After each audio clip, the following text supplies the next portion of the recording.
Bonjour, c'est Ursule encore. On est le 15 septembre 2021. Alors, je viens sur la trompette aujourd'hui encore et je viens proclamer le retour de notre Seigneur Jésus-Christ. Soyez bénis. Que sa joie soit votre force. Amen. Alors, aujourd'hui, je viens parler du Yom Kippour, le jour le plus saint chez les Juifs, chez les Israélites. Amen. Alors, vraiment, je bénis le Seigneur parce que depuis hier, je me bats pour pouvoir apporter ce message et j'ai beaucoup d'opposition. Amen. Bon, il n'est pas trop tard. Amen. Le Yom Kippour commence au coucher du soleil. C'est vrai qu'aujourd'hui, à l'endroit où je suis, il fait assez gris. Mais le Yom Kippour, au fait, c'est la fête du pardon. Amen. Ça commence donc aujourd'hui, c'est-à-dire qu'en 2021, ça commence le 15 septembre, au coucher du soleil, et ça finit le 16 septembre, au coucher du soleil. Alors, c'est à peu près une période de 25 heures que ça dure. 25 heures pendant lesquelles le peuple est en jeûne, très souvent, en prière, dans les pleurs, les lamentations, demandant pardon à Dieu pour ses péchés. Amen. C'est un jour que les chrétiens n'observent pas parce qu'on nous a volé ce jour-là. Rappelons-nous, lors du premier synode, je pense, c'était le synode de Nicée, c'est là que l'empereur Constantinople, si j'ai bonne mémoire, ou bien Constantin peut-être, excusez le nom, mais l'empereur qui est devenu chrétien, qui a d'ailleurs contribué beaucoup dans la Bible, le Louis II, alors, celui-là, à ce synode-là, il a été décidé que les chrétiens désormais n'allaient plus suivre le calendrier des fêtes juives, des fêtes israélites, mais que désormais les chrétiens allaient adorer comme les Romains. Alors n'oublions pas que le Dieu, créateur de l'univers, a décidé de passer par le peuple hébreu, par la descendance d'Abraham pour se révéler à l'humanité. Amen. Alors nous ne pouvons pas parler d'une relation avec Dieu en excluant le peuple que Dieu lui-même s'est choisi. Et c'est ça qui a été fait. Alors, les chrétiens, ceux-là que la Bible appelle les gentils, ceux-là qui sont venus d'ailleurs, ceux-là pour qui, exemple, Paul était l'apôtre, amen, jusqu'au 3e siècle, je pense, ou bien au 4e, ils ont observé les fêtes juives, d'autant plus que le salut vient des Juifs, il vient des Israélites. Et à partir de ce synode-là, donc, il a été dit que désormais, on n'allait plus observer ces fêtes-là. Ce qui fait que petit à petit, ça a été enlevé de la mémoire du chrétien et ils ont scindé les différentes religions. Amen. On sait que il y a la religion catholique, il y a la religion protestante, et il y a la religion orthodoxe, et puis il y a la religion hébraïque. Tout a été scindé finalement. On a 4 groupes là qui sont là, et puis après il y a les païens, et puis bon, et le reste des religions. Mais si nous adorons le même Dieu, pourquoi y a-t-il des catholiques, des orthodoxes, des protestants et tout? Pourquoi y a-t-il cela? Puisqu'il y a un seul Dieu, qu'est-ce qui fait que on est si divisé? Et nous savons tous que il faut être divisé, ou bien Satan divise pour mieux régner, disons-le comme ça. Si bien qu'aujourd'hui, quand une fête est mentionnée, alors, si ça ne regarde pas notre calendrier à nous, on dit, bon, c'est une fête juive, c'est une fête catholique. Alors que il est important que tu ailles voir si c'est une fête que Dieu a instaurée dans la Bible ou pas. Amen. Alors, le Yom Kippour n'a rien à voir avec les Israélites, même si on sait que c'est venu par eux. Le Yom Kippour a tout à voir avec notre Dieu. C'est notre Dieu qui a donné cette consigne-là à Moïse. Le même Dieu qui a dit à Moïse, voici le tabernacle, bâtis-le avec tel modèle. Ce même Dieu-là, celui qui a donné l'instruction à Moïse, amen, sur les différentes fêtes. Et le Yom Kippour est une fête vraiment assez solennelle parce que c'est le jour le plus saint dans la culture israélite. Pourquoi? Parce que c'est le jour où tout Israélite sait qu'il faut qu'il vienne demander pardon à Dieu. Alors on peut se dire que, ok, eux, ils pêchent toute l'année et puis ils viennent demander pardon pour un jour. Au moins ils viennent, n'est-ce pas? Au moins ils viennent en ce jour-là parce qu'ils savent que les cieux ont les yeux braqués sur la terre. Ils savent que les cieux ont les oreilles ouvertes grands pour entendre nos plaintes et puis nos supplications et puis nos lamentations devant Dieu. Au moins ils le savent. Mais toi là, est-ce que tu le sais? Est-ce que tu sais qu'en ce jour-là, puisque c'est Dieu lui-même qui a instauré ce jour-là, est-ce que tu sais que Dieu a les oreilles grandes ouvertes pour entendre ce que tu as à dire, parce que ce jour-là, il a décidé que tu seras pardonné. Est-ce que tu le sais? Évidemment, le chrétien, il vit avec la pensée que Christ a tout payé. Évidemment, Christ a tout payé. Mais, fais-tu partie de ces chrétiens-là qui passent leur vie à ne jamais demander pardon à Dieu parce qu'ils ont été rachetés à la croix? Fais-tu partie de ceux-là? Parce que si tu fais partie de ceux-là, alors je peux te dire que celui-là qui fait son Yom Kippour, il est de loin avancé par rapport à toi. Parce qu'il y a beaucoup d'enfants de Dieu, amen, qui vivent dans l'illusion que leur péché a été pardonné une bonne fois à la croix et qui n'ont plus besoin de demander pardon. Alors ils vivent en pacha sur cette terre, ils marchent les mains dans les poches, ils pêchent comme ils veulent, aller-retour, et ils disent « je suis sauvé par grâce ». Et puis quand on s'arrête, qu'on pense à ce slogan « je suis sauvé par grâce », on ne comprend pas d'où ça vient. D'autant plus que Jésus-Christ, le Fils de Dieu lui-même, il a tout fait pour se tenir droit. La Bible dit, il n'a point péché et il ne s'est point porté d'égal à Dieu. Mais, prenant la forme d'un serviteur, il a été obéissant jusqu'à la mort et la mort à la croix. C'est pourquoi Dieu l'a souverainement élevé. Dieu lui a donné le nom qui est au-dessus de tout nom. De telle sorte que, à la mention du nom de Jésus, tout genou fléchira. Toute langue confessera qu'il est Dieu. Toute langue confessera parce que Dieu lui a donné autorité sur tout. Mais pourquoi il s'est humilié? Il a vécu la vie d'un serviteur. Il a marché respectant les Écritures à la lettre et il a tout fait pour être un modèle pour ceux qui l'ont vu. Alors, toi qui dis que Jésus-Christ a tout payé pour toi, es-tu capable de t'arrêter pour peser le poids de ce qu'il a porté pour toi? Parce que si tu t'arrêtais pour peser le poids de ce que Jésus-Christ a porté pour toi, je te dis, tu ne ferais plus de petits péchés. Il n'y en aurait plus. Tu viendrais tout le temps devant Dieu pour dire, Seigneur, pardonne-moi. Parce que ce que tu as payé, c'est trop lourd. Parce que souvent, on ne réalise pas ce que notre Seigneur a vécu. La Bible nous dit que là, à Gethsemane, il priait et puis sa sueur était comme des grumeaux de sang. Tellement il agonisait, tellement il combattait. Parce que la victoire a été acquise à Gethsemane et pas à Golgotha.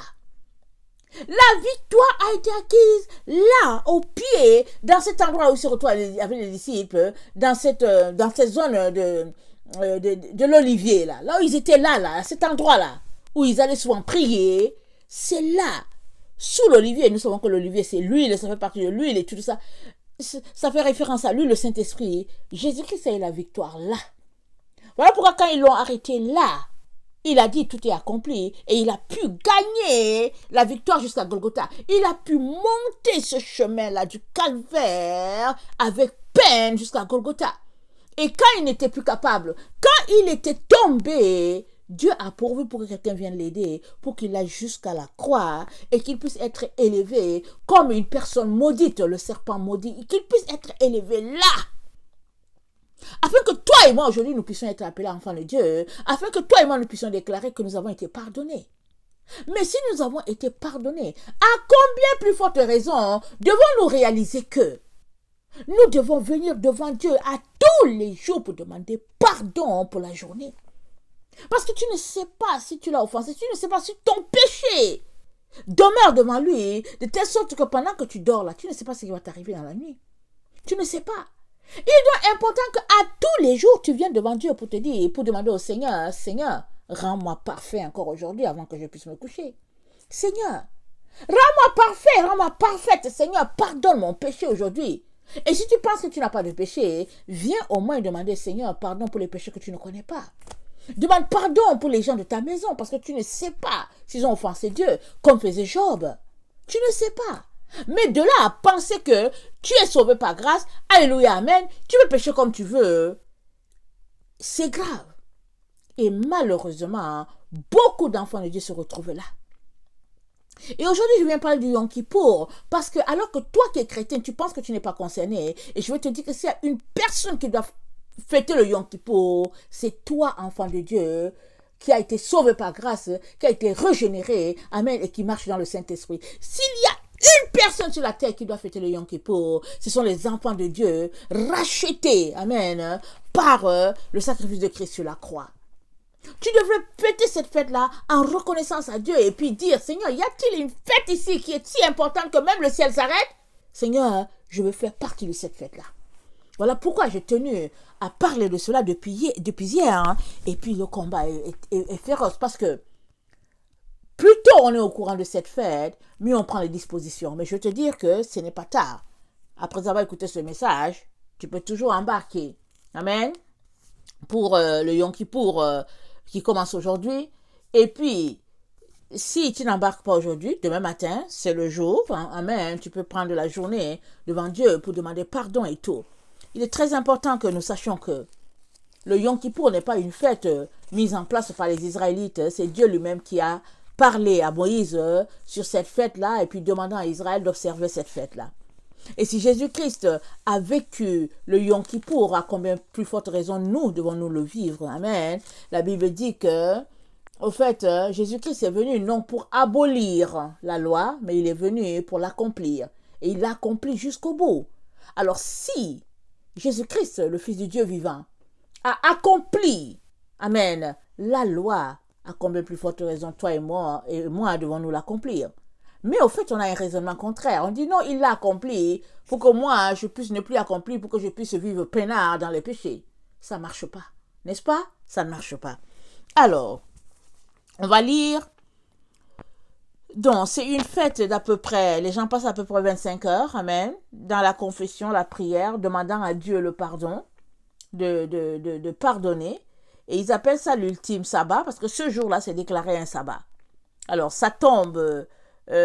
aujourd'hui nous sommes un mercredi, alors ça tombe, ça commence à la soirée de mercredi et toute la journée de jeudi, ça veut dire que jeudi ce sera sabbat en Israël et puis pour les Israélites, généralement s'ils travaillent ils vont demander congé à leur patron pour ce jour-là parce que c'est une fête importante pour ceux qui sont connectés au Dieu d'Israël.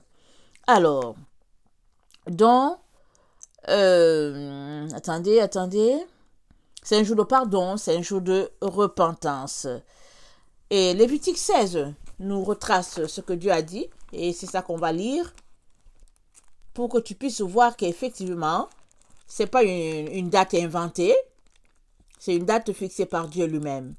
C'est pourquoi il est très important de suivre le calendrier, ou bien les dates que Dieu a données. Souvent, nous les chrétiens, on reste là, on dit que oui, on va fêter Noël, mais où est-ce que c'est écrit les dates, les fêtes de Noël? Nulle part. Noël ne fait pas partie des fêtes que Dieu a demandé d'observer. Alors, en tant qu'enfant de Dieu, quand tu observes cela, tu fais de l'idolâtrie. Parce qu'il faut arriver à comprendre cela, n'est-ce pas? Il faut arriver à ce stade-là de comprendre que tout ce que Dieu n'approuve pas est une idolâtrie. Alors souvent, on est tellement pris dans cette idolâtrie-là qu'on aime et puis on est dedans. Mais vient rapidement le temps où il faudrait laisser ça, condamner les œuvres de la chair, afin que l'Esprit de Dieu puisse être élevé en nous, n'est-ce pas? Alors, je vais lire Lévitique 16 et on va passer en revue ce que le Seigneur a pour nous ici, aujourd'hui. Alors, Lévitique 16, le verset 34, le verset 1 à 34. Alors, l'Éternel parla à Moïse après la mort des deux fils d'Aaron, qui moururent en se présentant devant l'Éternel. L'Éternel dit à Moïse, « Parle à ton frère Aaron, afin qu'il n'entre pas en tout temps dans le sanctuaire, au-dedans du voile, devant le propitiatoire, qui est sur l'arche, de peur qu'il ne meure, car j'apparaîtrai dans la nuée sur le propitiatoire. Voici de quelle manière Aaron entrera dans le sanctuaire. Il prendra un jeune taureau pour le sacrifice d'expiation et un bélier pour l'holocauste. Il se revêtira de la tunique sacrée de lin et portera sur son corps des caleçons de lin. Il se ceindra d'une ceinture de lin. Il se couvrira la tête d'une tiare de lin. Ce sont les vêtements sacrés dont il se revêtira après avoir lavé son corps dans l'eau. Il recevra de l'assemblée des enfants d'Israël 2 boucs pour le sacrifice d'expiation et un bélier pour l'holocauste. Aaron offrira son taureau expiatoire, et il fera l'expiation pour lui et pour sa maison. Il prendra les deux boucs, il les placera devant l'Éternel à l'entrée de la tente d'assignation. Aaron jettera le sort sur les 2 boucs, un sort pour l'Éternel et un sort pour Azazel. Aaron fera approcher le bouc sur l'autel, il fera approcher le bouc sur lequel est tombé le sort pour l'Éternel, et il l'offrira en sacrifice d'expiation. Et le bouc pour lequel est tombé le sort pour Azazel sera placé vivant devant l'Éternel, afin qu'il serve à faire l'expiation et qu'il soit lâché dans le désert pour Azazel. Amen. Alors, donc voilà. Et il y a le bouc pour l'Éternel et il y a le bouc pour Azazel. Azazel, les gens font référence, ils disent que ça fait référence à un démon. Amen. Alors, quand on regarde le bouc qui est chassé dans le désert, amen, qui porte les péchés d'Israël, on comprend que, voilà pourquoi ils font référence à Azazel. Mais Azazel, c'est un démon, amen, qui fait partie des démons fidèles à Satan. Amen. Bon, à certains endroits, les gens disent que c'est Satan lui-même. Ailleurs, ils disent que non, c'est un démon, vraiment parmi les chefs. Amen. Les chefs engagés au service de Satan. Mais toujours est-il que Dieu a donné les consignes à Moïse, et lequel les a aussi enseignés à Aaron. Alors, en tout, Aaron prend 3 boucs, un pour le sacrifice, et puis 2 boucs. Amen. Alors, il y a le sort, c'est jeté pile ou face. Alors, d'abord, il y a un qui est pris, un taureau, qui est pour Aaron, qui vient demander pardon pour ses péchés à lui, pour les péchés de sa famille. Et puis, il vient parce que lui, c'est le sacrificateur suprême. C'était lui, le sacrificateur en chef. Alors, il était très important qu'il soit saint d'un niveau vraiment supérieur. Et en ce temps, Christ n'était pas encore venu, mais il faisait figure. Amen. Alors, c'était le grand prêtre, si on peut le dire ici, le pasteur, ou bien, je ne sais pas quoi dire d'autre, le prêtre. Amen. Alors, il devait être saint et pur. Donc, il venait offrir un sacrifice. Un taureau, il offrait un taureau en sacrifice, amen, pour demander pardon pour ses péchés. Et parmi les 2 autres qui venaient, alors, le sort était jeté. Alors, si ça tombait pile, si pile était pour Dieu, alors le taureau qui donnait pile, alors c'était offert à l'Éternel. Alors Aaron l'a prêté pour le sacrifice et tout. Et l'autre qui tombait face, c'était pour Azazel, c'est-à-dire pour le diable, pour que les péchés du peuple, amen, puissent reposer sur ce bouc-là qui sera chassé dans le désert. Alors, on comprend que l'expiation, amen, ça fait référence à la souffrance imposée ou acceptée à la suite d'une faute considérée comme d'une faute grave. Alors l'expiation, ça vient comme un remède, mais c'est Dieu lui-même qui l'a dit. Alors toi et moi, nous comprenons que un taureau ne peut pas payer pour nos péchés, n'est-ce pas? Mais pour montrer vraiment combien Dieu est gracieux, Dieu dit à Moïse, vous allez prendre un taureau pour m'offrir cela pour vos péchés, pour demander pardon pour vos péchés. Mais quand on s'arrête là, moi quand j'ai réfléchi à ça, je me suis dit, waouh Seigneur, quelle humilité tu es, d'une humilité notoire. Comment penser qu'un peuple, vraiment, regardons un peuple rebelle tel qu'Israël était, on n'est pas différent d'Israël. Comment penser qu'un peuple là qui passe son temps à pécher, et puis 12 mois après, Dieu dit, je veux juste que vous m'offrez un bouc. Amen. En expiation. Et puis ce bouc-là, ça vient pour la souffrance que nous avons imposée à Dieu. Parce que Dieu a souffert, nous voyant dans nos péchés, dans notre manière de nous conduire. Parce que lui, il a donné la loi à Israël, disant à Israël comment se comporter. Malheureusement, Israël, en tout cas, c'est des humains. Amen. Il y a des péchés involontaires, il y a des péchés volontaires, et Dieu a demandé juste en retour un petit, amen, un petit symbole, c'est-à-dire un sacrifice. Amen, ça c'est pour lui. Alors, Dieu demande une réparation en s'attendant à ce que le peuple puisse se repentir. Alors, Aaron, quand il va offrir donc ce taureau-là pour l'Éternel, il vient demander pardon à Dieu pour le péché du peuple. Il demande pardon, il demande à Dieu de ne pas imputer au peuple leurs iniquités. Il demande au peuple vraiment de leur donner une autre chance, si on peut le dire ainsi, entre guillemets, pour un an encore. Et il demande vraiment, il vient pleurer pour le peuple, pour dire on a péché, on t'a fait souffrir, notre Dieu qui nous aime et tout et tout. Il vient chanter des hymnes, des cantiques, demandant pardon. Amen. Et donc, pendant qu'il fait tout cela, alors Dieu agrée, amen, le pardon. Et c'est pourquoi Dieu a dit à Aaron comment il devrait entrer. Parce que les enfants d'Aaron, ils ont été désobéissants, amen. Et puis ils sont morts là. Alors Dieu a dit à Aaron, en tout cas toi, il ne faut plus entrer comme ça. Et il a recommandé comment il devait entrer. Et puis il fallait attacher une corde à son pied. Au cas où il y a quelque chose qui est arrivé, au moins son corps s'est retiré. Parce qu'Israël ne réalisait pas la sainteté de Dieu. Amen. La Bible nous dit dans le psaume 103 que Moïse a connu les voies de Dieu. Mais Israël a vu ses œuvres. Pourquoi? Parce que Moïse était proche de Dieu. Il entendait Dieu. Alors qu'Israël n'avait que les yeux pour dire que waouh, Dieu a fait ceci, waouh, Dieu a fait cela. Ça ne change pas un humain. C'est pour ça qu'ils avaient un cœur ainsi endurci. Ils ne craignaient pas Dieu. Et Dieu voulait que Israël arrive à le craindre. Parce que la crainte de l'Éternel, c'est le commencement de la sagesse. Quand tu crains Dieu là, tu ne fais pas n'importe quoi. Hein? Les autres peuvent faire tout ce qu'ils font. Tu les regardes, mais toi tu crains Dieu, tu ne fais pas.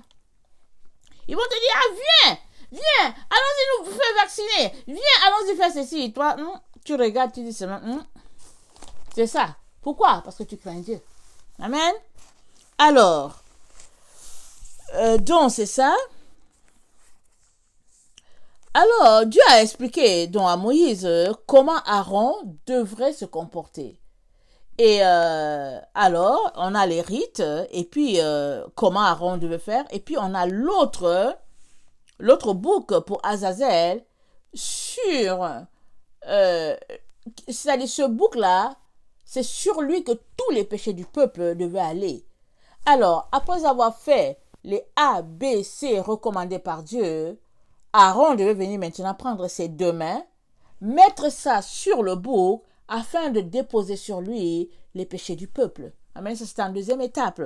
Alors, il déposait les péchés du peuple là, le bouc là portait ça, et on l'envoyait dans le désert où il devait mourir isolé. Amen, et il y avait quelqu'un qui était chargé d'accompagner ce bouc là jusque là-bas. Amen, c'est de là que vient le terme le bouc émissaire. On le chassait, et ça c'est vraiment quelque chose de triste, n'est-ce pas? Même si on pense que c'est un bouc, c'est un animal, je peux vous dire que cet animal-là savait, il devait savoir qu'il était là pour porter le péché du peuple. Et puis, c'est beaucoup de peine. Moi, pendant que j'étais en train de préparer la leçon, j'étais en train de me demander, Seigneur, si tous ces boucs émissaires-là, est-ce qu'on va tous les retrouver au ciel, par exemple? Parce qu'ils ont porté la peine du peuple pendant chaque année. J'ai dit, Seigneur, est-ce qu'on les retrouvera dans ton enclos au ciel? Parce que celui-là, il aura porté le péché en telle année, en telle... Je ne sais pas, vous comprenez, parce que c'est venu quand même me chercher. Et nous savons qu'il y a beaucoup d'années qui ont passé, écoutez, depuis que Dieu a instauré le tabernacle. Alors, est-ce que ce sera possible? On ne sait pas, mais toujours est-il que c'est quelque chose de lourd, n'est-ce pas? Et ces animaux-là portaient le péché du peuple, tellement le peuple péchait. Et Dieu faisait reposer ça sur un animal, sur un bouc. Et ce bouc-là, il servira d'expiation. Et nous savons que l'expiation, il y avait une partie qui était consumée par le feu, et il y avait l'autre partie qui devait reposer sur ce bouc-là et qui devait être chassé dans le désert et qui devait mourir comme ça. Amen. Et donc, après que le bouc soit chassé dans le désert, Aaron revenait, il enlevait ses vêtements, il allait se laver, c'était un symbole de pureté. Amen. Il reportait encore ses vêtements Et il allait maintenant faire, comment on appelle ça, l'Holocauste. Amen. Il venait maintenant, après avoir après avoir pleuré, prié, demandé pardon, après avoir mis les mains sur le bouc et tout, après avoir fait tout ce qu'il fallait, parce que vous savez, quand il faisait l'aspersion du pardon pour lui et sa famille, il l'a fait 7 fois, signe de sainteté de Dieu. Quand c'est venu pour le peuple, il l'a fait 7 fois. Je vous encourage à lire Lévitique 16, le verset 1 à 34. Amen, allez-y le lire. Très, très intéressant. Alors, quand il finissait de faire cela, et que le bouc émissaire était envoyé en direction du désert, Aaron revenait, il enlevait ses vêtements à l'endroit où il s'était trouvé, où il devait revenir pour entrer dans la présence de Dieu. Il allait se laver à cet endroit-là bien déterminé. Il revenait, il portait ses vêtements sacerdotaux. Amen. Et là, il partait maintenant faire l'Holocauste. Et c'est quoi l'Holocauste? C'est l'offrande à l'Éternel. C'est une immolation. C'est un sacrifice offert à l'Éternel, au cours duquel la victime est entièrement consumée. Donc il venait, la victime était consumée. Dieu dit, tout était consumé, même jusqu'à la peau. Et très très souvent, le peuple s'attend à ce que ça soit d'une agréable odeur à Dieu. C'est-à-dire que tout soit consumé. On consumait la graisse et tout. Et s'il arrivait que ce n'était pas consumé, ça veut dire qu'il y avait encore un péché, n'est-ce pas? Et ce serait grave pour Israël. Donc Israël faisait tout. Alors là, tout pour que le sacrifice soit consumé et que Dieu agrée. Et ils étaient contents à la fin parce que leur péché était pardonné. Et puis ils criaient hurrah et puis ils fêtaient après. Parce qu'ils prennent cette chose-là à cœur pendant 25 heures en train de demander pardon à Dieu, pardon à Dieu, pardon à Dieu. Maintenant, le chrétien que nous sommes, nous pouvons dire que, ouais, Ursule, tu sais quoi? Jésus nous a libérés, on n'a pas besoin de demander pardon. En tout cas, on peut dire ça comme ça. Mais on peut aussi dire, Seigneur, Jésus nous a libérés, on n'a pas besoin de demander pardon. Mais, moi je pense que je suis pardonné, mais je ne sais pas dans ma famille qui est pardonné. Je ne sais pas parmi mes amis qui est pardonné. Je ne sais pas parmi mes relations qui est pardonné. Je ne sais pas parmi mes voisins qui est pardonné. Seigneur, je vais porter ce jour-là, puisque c'est le jour de pardon, je viens devant toi pour pleurer pour quelqu'un. On peut faire cela. Et ça, c'est un acte de compassion envers les autres. Alors, ce serait vraiment insensé de notre part, excusez-moi que je dise ça, de dire que, ok, c'est le Yom Kippour, je n'en ai pas besoin, Jésus-Christ est mort pour moi, hein, et de passer à côté de ce jour-là comme ça. Parce que comme on l'a dit dès le début, c'est un jour où Dieu a les oreilles grandes ouvertes, amen, et les yeux bien braqués sur la terre pour savoir qu'est-ce qu'on va faire en ce jour-là. Amen. Et Apocalypse 8 nous renvoie à une scène qui est là, qui donne à réfléchir. Apocalypse 8 nous dit, quand il ouvrit le 7e sceau, il y eut dans le ciel un silence d'environ une demi-heure, Et je vis les 7 anges qui se tiennent devant Dieu, et 7 trompettes leur furent données. Un autre ange vint, et il se tint sur l'autel, ayant un encensoir d'or, et on lui donna beaucoup de parfums, afin qu'il les offrît avec les prières de tous les saints sur l'autel d'or qui est devant le trône. La fumée des parfums monta avec les prières des saints de la main de l'ange devant Dieu, et l'ange prit l'encensoir, le remplit de feu de l'autel et le jeta sur la terre, et lui des voix, des tonnerres, des éclairs et un tremblement de terre. Waouh!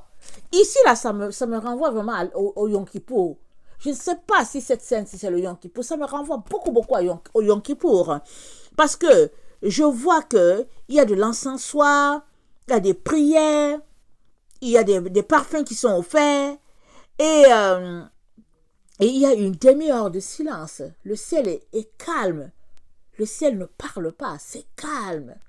Et nous savons tous qu'au ciel, c'est des cris de joie. Il parle qu'au ciel, c'est l'endroit le plus bruyant qui existe en tout cas qui existe, il paraît. Et il paraît que c'est pas un mauvais bruit. C'est un bruit agréable, mais c'est bruyant parce que pendant que tu entends gloire à Dieu, pendant que tu dis alléluia, c'est le bruit et le bruit, mais un bruit agréable. Mais la Bible nous dit pendant une demi-heure, amen, peut-être timing du ciel, pendant une demi-heure, silence radio, comme on dit. Un silence total. Mais qu'est-ce que Dieu est en train d'attendre? Il est certainement en train d'attendre nos prières. nos supplications. À quoi correspond cette scène, je ne sais pas. Mais ça me renvoie beaucoup au Yom Kippour. Et s'il y a un jour que Dieu a déterminé que voilà ce jour-là, c'est le jour du pardon, amen, je peux vous garantir que l'Israélite qui ne connaît pas Jésus, qui le rejette, qui le méprise, lui, il est pardonné. Alors que celui-là qui dit qu'il connaît Jésus, qui vit dans le péché, il n'est pas pardonné. Il est dans l'illusion, disant que Jésus lui a pardonné et il pêche aller-retour, alors que l'Israélite qui refuse Jésus-Christ ce jour-là, il est pardonné même du fait qu'il a rejeté le Fils de Dieu. Il est pardonné. Il est pardonné par Dieu le Père. Dieu lui donne encore une chance, pendant 1 an encore, de pouvoir rencontrer le Sauveur du monde dans la personne de Jésus. Alors, tout cela pour dire que il est important qu'on apprenne à être sage. Il est important qu'on rejette nos préceptes, souvent très erronés, amen, et que on s'humilie pour dire à Dieu, papa, enseigne-moi. Papa, fais-moi découvrir ce que je ne connais pas. Papa, viens me révéler ce qui se cache en toi, afin que je puisse profiter au maximum de toutes les grâces que tu as mis en réserve pour l'humanité. Mais ne soyons pas de ceux-là à qui on dit il y a un escompte de $20 pour quiconque vient acheter de l'essence entre 10h et midi et on dit je n'ai pas besoin de cet escompte et puis je n'ai que faire. Ok, tu n'as pas besoin, hein, mais peut-être que c'est un escompte de $20 et que la voiture que tu as c'est un 100 litres, $20 c'est beaucoup d'argent. Alors peut-être que tu peux prendre la voiture de ta voisine, aller la remplir, parce que toi, ta voiture est pleine d'essence. Tu peux prendre peut-être la voiture de ta voisine pour dire, viens, je vais aller remplir ça pour toi. Alors, avec une escompte de $20, au lieu que ton essence te revienne, exemple, à $50, peut-être que ça va te revenir à 30. Amen. Et puis, maintenant, tu peux prendre encore la voiture de quelqu'un d'autre, parce que si tu avais prévu $50, amen, à mettre en cadeau pour les gens, alors tu auras rempli de voitures. Parce que tu auras choisi de profiter de l'escompte de $20, de 20%. Au lieu de jouer à la personne insensée de dire je n'en ai pas besoin, je n'ai que foutre et tout ça, excusez-moi le terme, tu apprendras la sagesse en choisissant de bénir quelqu'un d'autre. Et c'est ça, c'est dans ça qu'on est, c'est une situation pareille. Parce que nous les enfants de Dieu, nous qui nous réclamons de Christ, nous avons été libérés, nous avons été rachetés, nous avons été ragaillardis par le sacrifice de Jésus-Christ sur la croix. On a été rendu un être nouveau, mais ne négligeons pas le sacrifice ultime. Amen. En piétinant ce que Jésus-Christ a fait pour nous. Malheureusement, beaucoup d'enfants piétinent la grâce de Dieu. Ils la prennent en vain. Tu les écoutes, tu dis Seigneur, aie pitié. Tu les écoutes. Tu dis Jésus, aie pitié. Et puis, si toi, l'être humain, ça te fait tellement mal qu'il y a quelqu'un que tu connais qui méprise Dieu, combien plus forte raison cela fera-t-il mal à Dieu de quelqu'un qui méprise le sacrifice de son Fils? Amen. Alors, mes chers frères et chers sœurs, le Yom Kippour là, ce n'est pas juste pour les Israélites, hein, c'est pour toute l'humanité. Alors, si toi tu penses que tu es parfait, que tu n'as pas besoin de pécher, tu peux profiter ce jour-là pour rendre grâce à Dieu. Parce que ton péché a été pardonné un jour sur la croix. Parce qu'un jour, il y a eu Golgotha. Il y a eu Golgotha un jour pour toi. Parce que Golgotha, amen, c'est le trône de tout l'univers. C'est comme ça que moi j'explique Golgotha. Golgotha, c'est vraiment le trône où toi et moi avons donné notre vie. C'est l'endroit où nous sommes nés. Tout le monde qui connaît Christ est né à Golgotha. Tous ceux qui disent qu'ils ne veulent pas de Golgotha comme lieu de naissance, jamais ne seront sauvés. Jamais et jamais. Parce que c'est à Golgotha que nous tirons tous nos racines. C'est à Golgotha que nous devenons enfants de Dieu.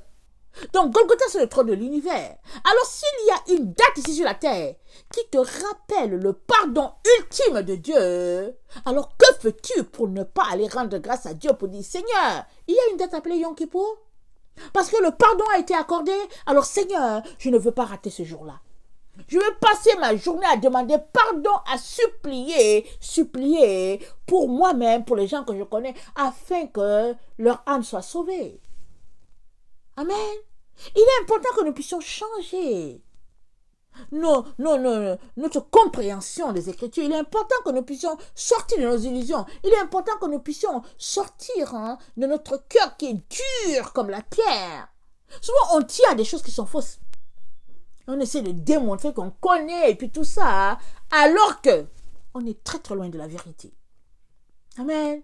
Vraiment que le Seigneur nous donne d'avoir un cœur humble devant lui. Vous savez, Dieu résiste aux orgueilleux, mais il fait grâce aux humbles. Crions à Dieu, supplions-le de nous aider à être humbles, et vraiment, il nous révélera beaucoup de choses. Amen. Alors, excusez-moi.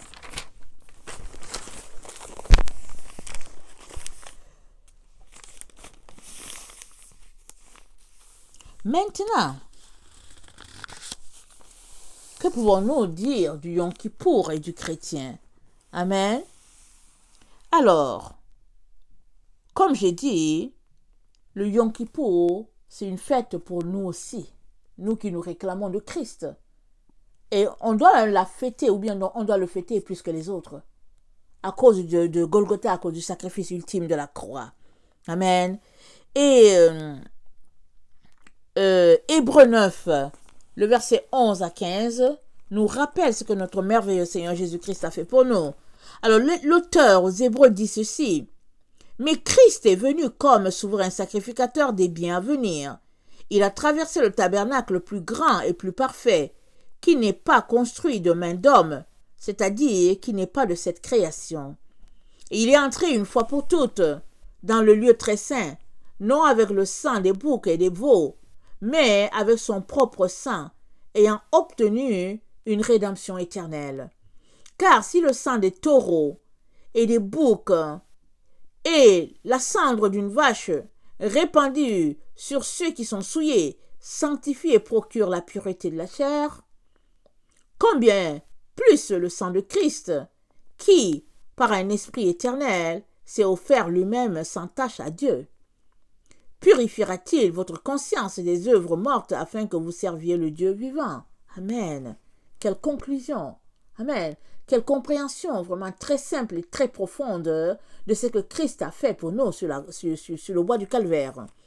Alors, c'est pour cela qu'il est le médiateur d'une nouvelle alliance, afin que, la mort étant intervenue pour le rachat des transgressions commises sous la première alliance, ceux qui ont été appelés reçoivent l'héritage éternel qui leur a été promis. Amen. Alors, Christ a payé vraiment afin que, amen, nous puissions être pardonnés et nous puissions être élevés au rang de fils de Dieu. Ça, nous devons le comprendre et puis vraiment vivre de manière réglo pour que Christ ne soit pas encore cloué 2, 3 fois, 4 fois, 5 fois, 10 fois par nous. Amen, à tous les jours. C'est très très important. Et Hébreux 9, le verset 19 nous dit ceci. Ça dit: Moïse, après avoir prononcé devant tout le peuple tous les commandements de la loi, prit le sang des veaux et des boucs avec de l'eau, de la laine écarlate et de l'hysope, et il fit l'aspersion sur le livre lui-même et sur tout le peuple en disant: Ceci est le sang de l'alliance que Dieu a ordonné pour vous. Il fit pareillement l'aspersion avec le sang sur le tabernacle et sur tous les ustensiles du culte. Et presque tout, d'après la loi, est purifié avec du sang, et sans effusion de sang, il n'y a pas de pardon. Sans effusion de sang, il n'y a pas de pardon. Et vraiment, Moïse a appris à Aaron, amen, comment le faire pour le peuple. À combien plus forte raison le sang de notre précieux Seigneur Jésus-Christ. Nous, la Bible, pas la Bible, alors il y a le, comment on appelle ça là, le film de Jésus de Nazareth où les gens parlent de sa naissance et puis de sa mort sur la croix. Il y a ce film légendaire qu'on connaît tous. Alors quand on regarde ce film, on est tellement attristé. Mais quand le film de Mel Gibson est sorti, les gens avaient le cœur coupé, ils se disaient ça n'a pas d'allure. Il y a des gens qui ont été transportés à l'hôpital quand ils écoutaient ce film. Mais il paraît que c'est Mel Gibson qui s'est rapproché un peu de ce que Jésus-Christ a subi. Il paraît que Mel Gibson a été très très proche de ce que Jésus-Christ a subi par rapport à ce film légendaire là où on raconte la mort de Jésus-Christ sur le bois. Et là même, le premier film, on pleure. Mais le second, il paraît que c'est atroce. Tout ce qui est là-dedans. Tellement c'est brutal. Mais c'est ça que Jésus-Christ a vécu pour toi et moi. Moi, je le dis, il paraît parce que je n'ai jamais regardé. Parce que, écoutez, c'est pas parce que je ne veux pas regarder. Je préfère, le jour où je serai devant Dieu, qu'il me montre le vrai. Qu'il me montre ce que le Seigneur a suivi ce jour-là, le vrai. Amen. Alors, je vais pleurer, mais je serai déjà dans mon corps glorifié. Je préfère. Parce qu'il y a des choses là qui sont très difficiles à supporter. Amen. Alors, c'est pas parce que je ne veux pas voir la souffrance de mon Seigneur, mais souvent, je dis, ok, Seigneur, écoute, Seigneur, aide-moi à souffrir ce que je dois souffrir ici. Et l'autre là, on va s'asseoir dans la salle de cinéma du ciel, on va regarder tout ce que tu as fait pour nous, Seigneur. Alors, donc, sans infusion de sang, il n'y a pas de pardon. Il était donc nécessaire, puisque les images des choses qui sont dans les cieux devraient être purifiées de cette manière, que les choses célestes elles-mêmes le fussent par les sacrifices plus excellents que ceux-là, car Christ n'est pas entré dans un sanctuaire fait de main d'homme, en imitation du véritable, mais il est entré dans le ciel même, afin de comparaître maintenant pour nous devant la face de Dieu. Et si ce n'est pas pour s'offrir lui-même plusieurs fois qu'il y est entré, comme le souverain sacrificateur entre chaque année dans le sanctuaire avec le sang étranger. Autrement, il aurait fallu qu'il eût souffert plusieurs fois depuis la création du monde, tandis que maintenant, à la fin des siècles, il a paru une fois pour abolir le péché par son sacrifice. Et comme il est réservé aux hommes de mourir une seule fois, après quoi vient le jugement, de même, Christ s'est offert une seule fois pour porter les péchés de plusieurs.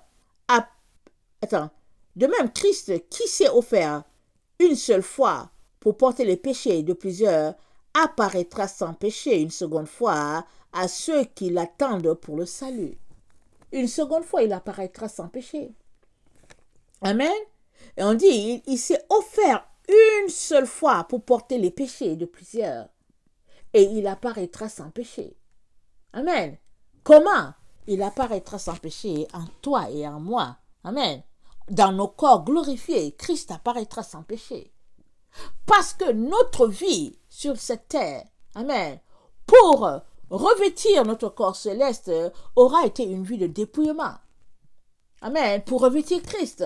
Et à la fin, on va se retrouver à être déclarés par Dieu des personnes sans péché, alors que nous savons nous-mêmes que vraiment, on a péché. On a souvent péché. Mais Dieu nous a pardonné. Dieu nous a purifiés. Et puis on s'est retrouvé dans une situation où finalement la Bible ou bien Jésus-Christ nous déclare purs. Et nous savons que, on dit Seigneur non, mais nous savons il déclare pur. Pourquoi? Parce que on a choisi de venir demander pardon. On a choisi de venir pour dire Seigneur pardonne-moi aujourd'hui encore. Et le Yom Kippour, cette date-là, une date importante au ciel. Le ciel s'arrête en ce jour-là. Pas pour demander pardon pour leurs péchés, mais pour célébrer du fait que Dieu leur a pardonné. Il s'arrête.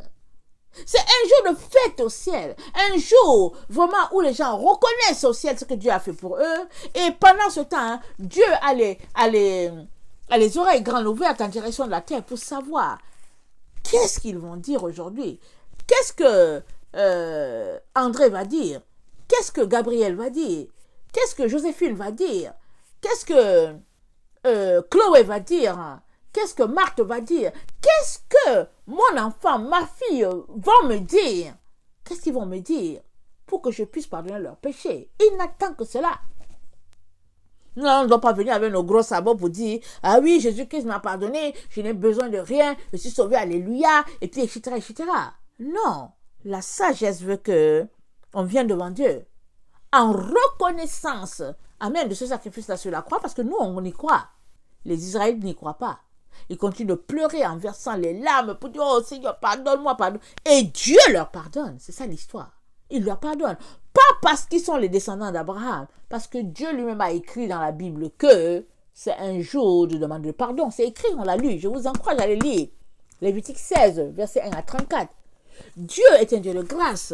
Amen. Autant on est sous la grâce parce que Christ nous a sauvés par grâce, autant sa grâce continue à courir pour Israël et pour quiconque aimerait vraiment bénéficier de cette grâce-là. Et c'est vrai qu'on a Christ.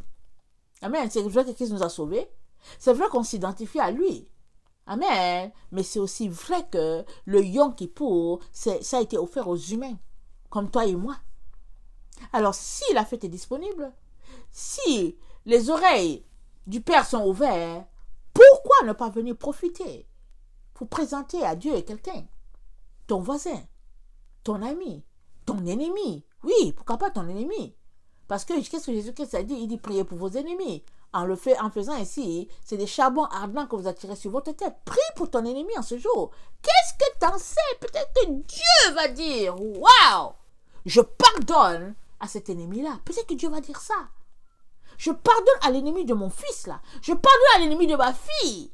Parce que ma fille s'est sacrifiée, elle a eu compassion, elle a tout donné. Je pardonne à son ennemi. Qu'est-ce que t'en sais? Au lieu de t'entêter dans ton illusion, dans ton manque de considération, dans ton ignorance, au lieu de persister là-dedans en disant je suis sauvé par grâce, je n'ai besoin de rien. Viens donc avec pleurs, avec larmes, les genoux au sol, pour que le Dieu de grâce ait compassion de toi et des tiens. Qu'il entende tes prières, qu'il entende tes supplications, qu'il voit tes larmes pour quelqu'un et qu'il puisse intervenir. Amen. Alors, Dieu bon, Dieu miséricordieux, Dieu gracieux est toujours là pour nous entendre. Et nous les chrétiens, nous savons que c'est tous les jours, 365 jours. Amen, nous le savons. Mais, puisqu'il y a une date que Dieu lui-même a fixée, et il n'a pas retiré cette date-là, je nous encourage à profiter. Amen. À ce jour spécial, un jour de fête, ça fait partie, je pense, de cette fête que Dieu a établie en Israël, la 8e étant le sabbat. Amen. Le sabbat de samedi. Et nous savons, comme je l'ai dit, tantôt, le Yom Kippour est en soi-même un sabbat, parce qu'en ce jour-là, il n'y a personne en Israël qui travaille. Et si il y a un Israélite qui travaille quelque part, qu'il soit aux États-Unis, qu'il soit aux Philippines, qu'il soit en Afrique du Sud, très très souvent il va voir son boss pour lui dire c'est un jour de fête dans mon pays, j'aimerais prendre off ce jour-là pour aller demander pardon à Dieu. Et généralement cela ne leur est pas refusé. Même si cet Israélite la vit chez le musulman ne lui refuse pas ça. Parce qu'ils savent que c'est important de venir humilier son âme devant Dieu. À combien plus forte raison nous qui nous disons appartenir à Christ? Parce que dans toute cette affaire, c'est nous les ignorants. C'est nous les illusionnistes. C'est nous les perdants. Profitons donc de ce que Dieu a mis dans notre disposition et offrons, amen, nos genoux au sol. Amen. Versons nos larmes. Que sais-tu, mon frère? Que sais-tu, ma sœur? Si tu sauveras quelqu'un en ce jour. Amen. Donc voilà. Il n'est jamais trop tard pour ajuster sa vie. Amen. En fonction de ce que Dieu a dit. Et je prie tout simplement que ceux qui veulent observer ce jour-là, qu'ils puissent le faire. Alors, ça commence aujourd'hui. Et si aujourd'hui, tu tombes sur la vidéo et que tu n'as pas pu commencer aujourd'hui, dans ton temps de prière et de jeûne, tu peux commencer demain, offrir toute la journée à Dieu pour prier, supplier. Et le Dieu de grâce, il l'entend. Amen. Alors voilà, je vous aime beaucoup. Et Dieu davantage. Maranatha, Jésus-Christ revient. Alléluia. Soyez bénis. Amen et amen.